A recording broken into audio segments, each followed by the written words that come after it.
Hi everyone, I'm Adam, a 29-year-old guy from Boston, and I'm still angry from what happened just a few days ago. I never thought I'd be writing one of these posts, but here I am, trying to make sense of the mess my life has become. I guess I should start from the beginning. I met Rachel 4 years ago at a mutual friend's birthday party. We hit it off immediately, bonding over our shared love of indie rock and obscure sci-fi novels. Within a few months, we were inseparable. Rachel was everything I'd ever wanted in a partner: smart, funny, and kind. Or so I thought. Our relationship progressed quickly. We moved in together after a year, adopted a rescue dog named Buddy, and started talking about our future. Last year, on our 3rd anniversary, I proposed. Rachel said yes, and we began planning our dream wedding. Everything seemed perfect. Our families were thrilled, our friends were excited, and we were on cloud 9. We spent months planning every detail, from the venue, a beautiful vineyard just outside the city, to the menu, a mix of our favorite cuisines. Rachel's parents, Tom and Linda Miller, were incredibly supportive, both emotionally and financially. They insisted on covering most of the wedding costs, saying it was their gift to us. My parents, Alex and Amanda, were equally enthusiastic. They threw us an engagement party and helped with the planning process. Our families got along well, which made everything even better.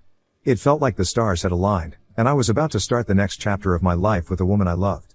The wedding was set for last Saturday. We had about 150 guests confirmed, including family and friends from all over the country. Some had already flown in, staying at nearby hotels. The rehearsal dinner was scheduled for Friday night, and everyone was looking forward to the big day. Then, last Thursday, just 2 days before the wedding, my world came crashing down. I had taken the day off work to handle some last-minute wedding details. Rachel was supposed to be at her final dress fitting with her mom and bridesmaids. I was at home, double-checking our honeymoon reservations when I received a text from my best friend and best man, Liam. The message simply read, "Call me ASAP. It's important." Confused and a bit worried, I called Liam immediately. What he told me next felt like a punch to the gut. Liam works at a software company downtown, and he had just seen Rachel entering a nearby hotel with another man. He said they were holding hands and acting very intimate. At first, I couldn't believe it. I trusted Rachel completely. There had to be some explanation, right? Maybe it was a relative in town for the wedding, or a friend she was meeting for lunch. But as Liam described the scene in more detail, my heart sank. He said Rachel and this man had kissed before entering the hotel, and it definitely wasn't a platonic kiss. I felt sick to my stomach. My mind was racing, trying to make sense of what I'd just heard. I thanked Liam for telling me and hung up. For a few minutes, I just sat there, stunned. Then, almost on autopilot, I grabbed my keys and drove to the hotel Liam had mentioned. I parked across the street and waited.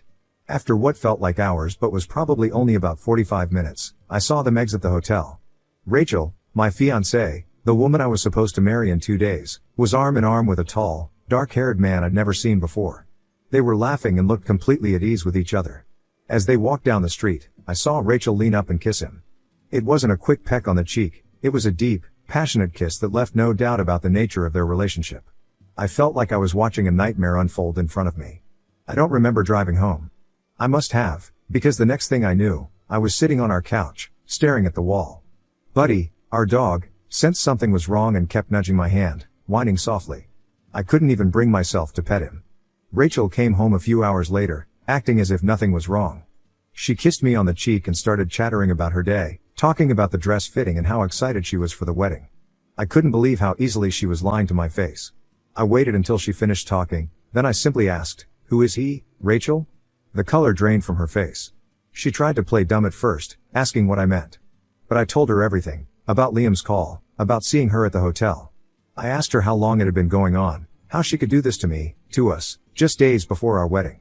Rachel broke down crying, begging me to let her explain.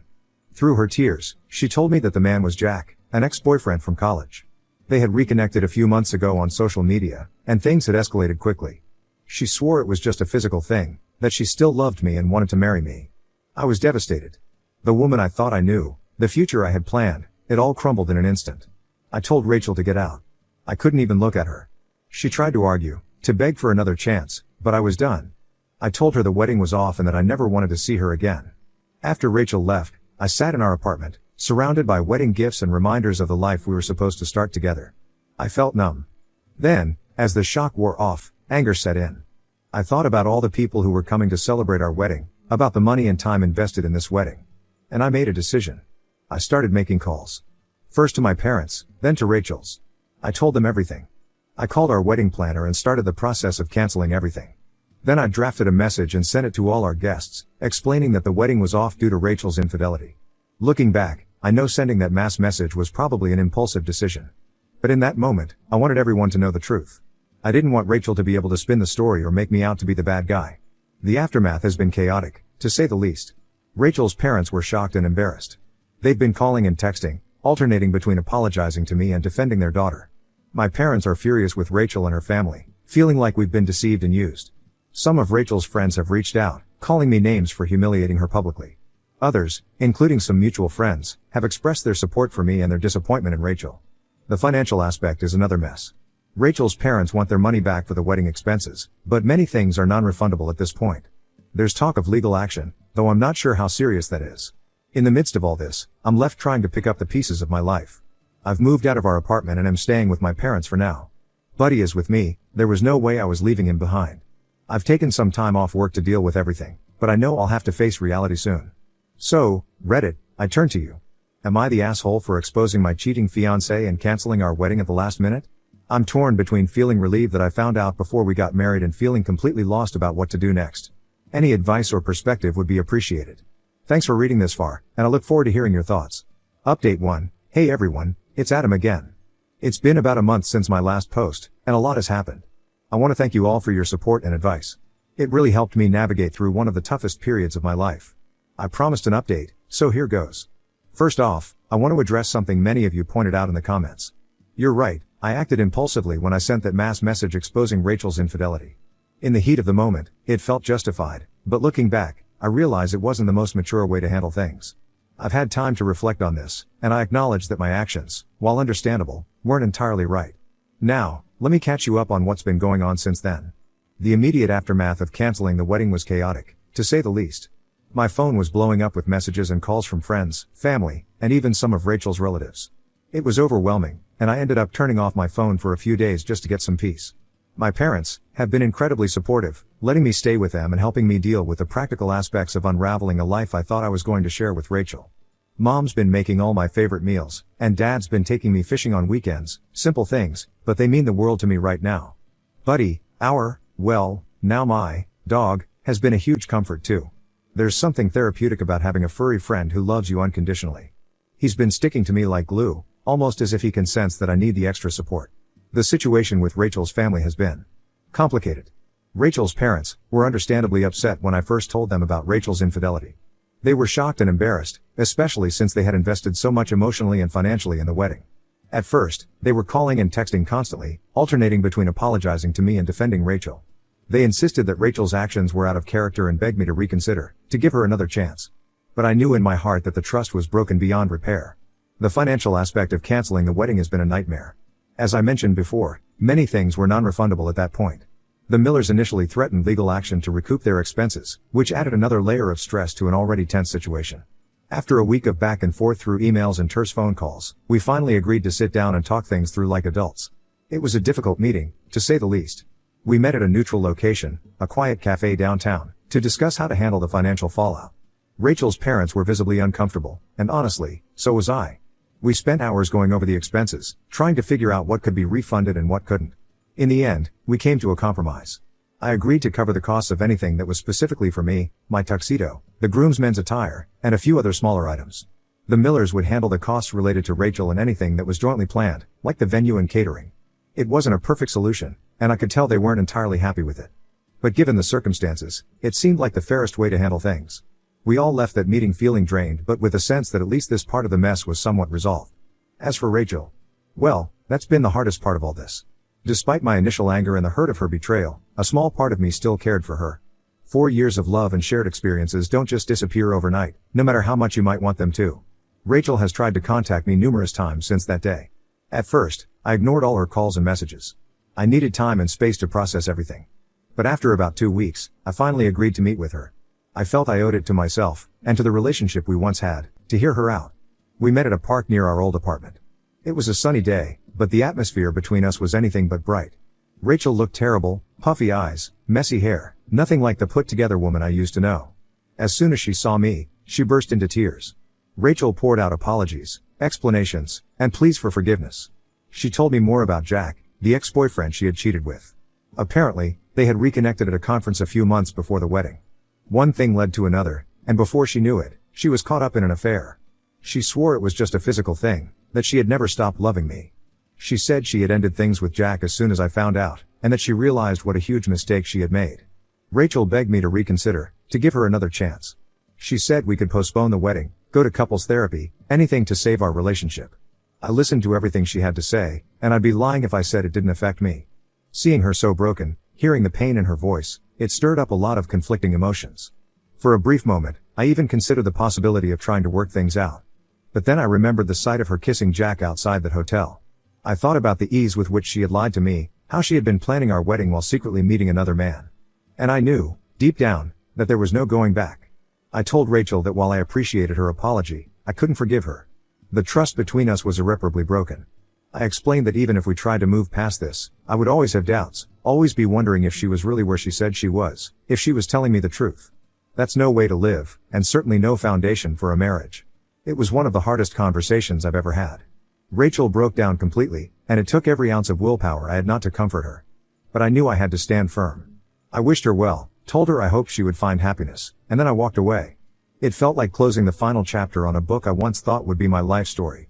In the weeks since then, I've been focusing on healing and moving forward. I've started seeing a therapist to help me process everything. It's been incredibly helpful to have a neutral party to talk to, someone who can help me navigate the complex emotions I'm dealing with. I've also been leaning on my friends more than ever. Liam, my best friend who initially tipped me off about Rachel's affair, has been checking in on me regularly. He's been great about getting me out of the house, whether it's for a game of basketball or just a beer at our favorite local pub. My other close friends have been supportive too. They've been patient with me, listening when I need to vent, distracting me when I need to get out of my head. I'm realizing more and more how lucky I am to have such a solid support system. Work has been another focus. After taking some time off to deal with the immediate aftermath of the canceled wedding, I threw myself back into my job. It's been a welcome distraction, and I've even taken on some new projects that I'm excited about. As for my living situation, I'm still staying with my parents for now. I've started looking for a new apartment, but I'm not rushing into anything. Being around family has been comforting, and I'm grateful for the stability it provides while I figure out my next steps. The situation with Rachel's friends and some of our mutual acquaintances remains tense. A few of Rachel's closest friends are still angry with me for the way I exposed her infidelity. They've sent some nasty messages, accusing me of humiliating Rachel unnecessarily. While I understand their loyalty to her, it still stings to be painted as the bad guy by people I once considered friends. On the flip side, many of our mutual friends have reached out to express their support for me. Some have shared that they're no longer in contact with Rachel, feeling that her actions were a betrayal not just of me, but of all the people who cared about us as a couple. It's bittersweet. I appreciate their support, but I hate that this situation has caused rifts in so many relationships. One of the hardest parts of all this has been dealing with the aftermath of the canceled wedding. There were so many little details that I never even considered until I had to start undoing them all. Returning wedding gifts, canceling honeymoon reservations, updating all the people who weren't on the main guest list but still knew about the wedding, vendors, coworkers, distant relatives.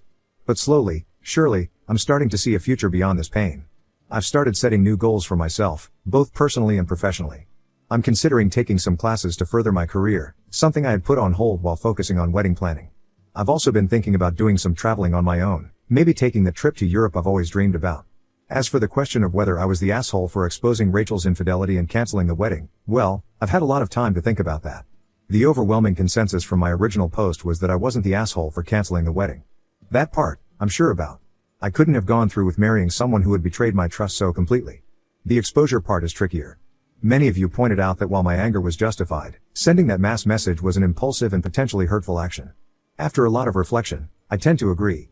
In an ideal world, I would have taken some time to cool down and then found a more measured way to inform people about the canceled wedding. That said, I don't think I can fully regret my actions. In that moment, angry from the shock and pain of betrayal, I acted on raw emotion. It wasn't perfect, but it was human. I'm learning to forgive myself for not handling everything flawlessly in a situation I never expected to be in. So, where do I go from here? Honestly, I'm still figuring that out. But for the first time since this all happened, I'm starting to feel hopeful about the future. I'm not ready to think about dating again, not by a long shot. Right now, I'm focused on rebuilding my life on my own terms. To those of you who offered advice and support on my original post, thank you. Your words meant more than you know. To anyone out there going through something similar, hang in there. It gets better. It's not easy, and it's not quick, but it does get better. And to Rachel, if by some chance you're reading this, I meant what I said. I hope you find happiness. I hope we both learn and grow from this experience. But I also hope you understand that our chapter together is closed for good. Thank you all for listening, for caring, and for being a part of this journey with me. Your support has meant the world. Here's to new beginnings, to healing, and to whatever the future may hold. Now on to the next story. Story 2. Dumped my GF 15 years ago because I didn't want kids. Now I'm back in her town, missing her like crazy. I've been tearing myself apart just thinking about her and how things ended. I can't stop no matter how much I try. This is going to be a long post. When I, 37M, was 20, I met the most beautiful woman, Lila, who was 19 at the time. She was both inside and out. She had the most gorgeous dark brown hair that looked red and purple when the light hit it just right, these golden brown eyes and lashes that looked like a doll's, freckles on her rosy plump cheeks, and a single dimple when she smiled a certain way. She was a year younger than me, but yet she was always so much smarter and mature in every aspect. We dated for 2 years. I met her parents, and her no-nonsense cop father definitely gave me the stank eye at first, but he grew to like me. Her mom adored me right off the bat, always commenting on how my green eyes complemented her daughter's golden brown eyes in the most romantic way. I still don't fully understand what that means, but I like the compliment. Her younger siblings loved playing in the backyard with me. She met my parents and my 2 brothers, and they all loved her right off the bat. My younger brother was the same age as her, and they were going to college together and would help each other study in some of the shared classes their majors had. Hell, even my 6-month-old dog I had adopted before even meeting her seemed to like her more than he liked me. She told me her dreams, how she wanted to own a home that was tucked away from everything but not completely isolated. How she wanted to be a doctor, and that she wanted to help people. She wanted to be a pediatrician, she loved kids. She always said she wanted a family. She didn't care how many kids she had, she just wanted to experience the ups and downs of motherhood. She wanted the good, the bad, the ugly. I listened to her go on and on about baby names and how she would design a nursery. At the time, I thought I wanted kids too. I wanted to marry this girl and give her the family she so clearly wanted. She was my Lila, I wanted to stay with her forever. I was young, but I was in love with her. After 2 years of dating I started to realize that I didn't want to have kids. I thought I was just being around too many of my bratty cousins and that was turning me off from the idea. But the more I thought about it, the more the idea of having to be a father made me sick.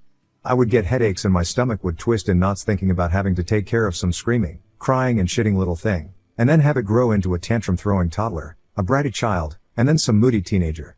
I didn't want to be held down like that. I wanted to travel, have money, be free. After a few drinks one night, I ended up telling all of this to Lila. I remember she went quiet and simply said, "I won't try and change your mind, but I'm not giving up my dreams." I remember scoffing and rolling my eyes, telling her that we weren't going to have kids. She stood up from the couch, and said, "You might not want that anymore, but I still do. I'm not going to try and force either one of our minds to change, then one of us will end up miserable." I realized she was breaking up with me, and even though she was so calm and mature about it, I remember feeling so angry. She was walking around the apartment gathering her things and being completely silent. I kept arguing with her, trying to change her mind. I kept telling her that it was stupid to want kids, that they were annoying and a waste of time. When she still didn't budge, I started to insult her. I said she was stupid, that she was a weak woman for wanting to be a mom, that she should just give up on being a doctor so she could push out her brats. Lila finally started to respond to me, telling me to calm down, that we simply wanted different things in life and that was okay. I hated her in that moment, that she wasn't agreeing with me. I remember punching the wall of our apartment, kicking a door, throwing anything I could get my hands on. She watched me wreck our living room and kitchen, not saying a word. She walked past me and left. This whole thing happened over a few hours. In less than a day I lost the love of my life, and my apartment was now trashed. Of course, news of why we broke up and my reaction to it reached my family. My mom cried hearing how I reacted. My dad gave me the coldest look I'd ever seen. My brothers both said I was an idiot, with my younger brother saying I was lucky Lila hadn't called the cops on me during that. That was 15 years ago. I've tried to have relationships since, but they never lasted more than a few weeks. I travel around for work, but now I'm back in the same town Lila lives in.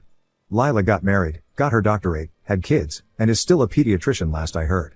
I know my younger brother still kept some contact with her in the first few years after the breakup. He even invited her to his wedding, but she declined because she didn't want to cause drama. I'm back in her town, the town we both grew up in, dated in, lived in, and where she currently lives. I can't stop thinking about her. I miss her so much right now. I miss her sweet perfume that smelled like a bakery, her strawberry shampoo, the way her hair looks in the light. She's 36 now, and I want to reach out to her and make amends with her. I want to hold and hug her one last time, to tell her I love her and I'm sorry. I don't know if that's a good idea, but a part of me needs closure. I don't know what to do. I want to sweep her off her feet and have her be my love again, but I don't know if that ship has sailed already. Update 1. I have a date with my ex tomorrow and I'm nervous. August 11, 2024. I recently reached out to an ex-girlfriend of mine to see about meeting up and catching up on life. I didn't expect her to respond to me, as we ended on bad terms. She responded, we ended up messaging for a while and did some catching up. I finally asked her if she'd be willing to see me in person, and said she'd be willing to meet up with me. I'm over the moon, but I'm also nervous about going on a date with her. She's 36 and I'm 37, and our last time being on dates with one another was close to 15 years ago. Our date is tomorrow evening after she gets off work. I'm scared I'll mess things up again. I already feel like she's being too generous with me by even agreeing to speak to me again, let alone see me in person, but I'll take any chance I can to try and make things right with her.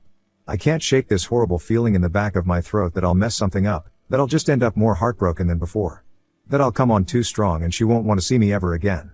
I've bought her favorite flowers for her, I've already made sure to start re-wearing her favorite cologne of mine from all those years ago. I've been practicing what I need and what I want to say to her. I have no idea how this date's going to go, but I just need to type out these feelings of nervousness I have. Update 2, August 15, 2024. Following my last post, I reached out to Lila. I had to.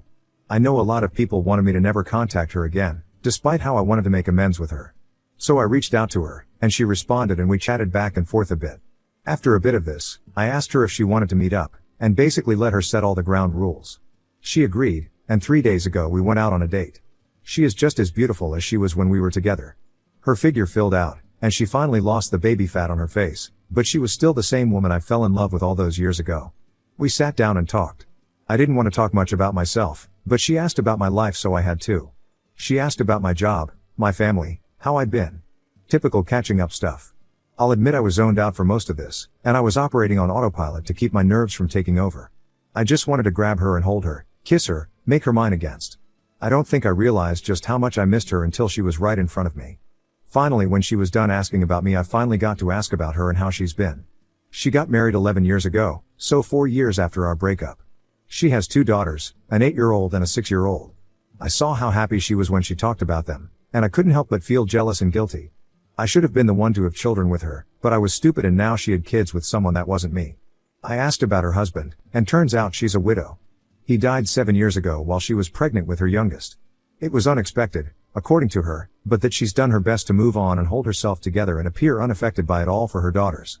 I asked her if she was seeing anyone, and she said no. I asked her if she ever thought about me after our breakup, and she got vague with her answers. I told her she could tell me blunt what she was thinking. Lila said that she was very depressed after our breakup. She had built a future of us in her head, and she felt like I broke it on a whim with no warning. She said she lost her first real relationship and all the dreams she had with me when we broke up. She admitted that she had been so attached and in love with me that for a while she almost tried to convince herself that she didn't want kids, but no matter what she did she couldn't stop herself from wanting to be a mom, and she knew that if she gave that up voluntarily she would be miserable for the rest of her life. I asked her if I scared her that night, if she felt threatened by me at all. She said the yelling overwhelmed her, and while the commotion frightened her, she wouldn't say she feared for her safety or life, so that gave me hope. I apologized to her about how we broke up, and told her I had regretted everything I did and said that night. She said she had moved on and forgiven me years ago. She always was a very forgiving and kind person, part of the reason I fell in love with her in the first place. I asked her if she was willing to give me another chance and let me back in her life. She was hesitant, and got quiet for a moment. I could feel myself panicking when that happened. She said that she didn't mind me being in her life, but that I'd have to regain her trust in order for her to consider even trying to date me. I was disappointed, frustrated, and very disheartened, but I knew if I came on too strong she'd turn me away completely. I told her I'd be happy to be in her life any way that I can, and that with her permission I'd be working to prove I deserved a second chance at romance. I'm happy to have Lila Semi back in my life, and I'm going to work on proving to her that we should get back together. I hope that we can have the family and life she always talked to me about. I know there's still time, but the clock is ticking on it.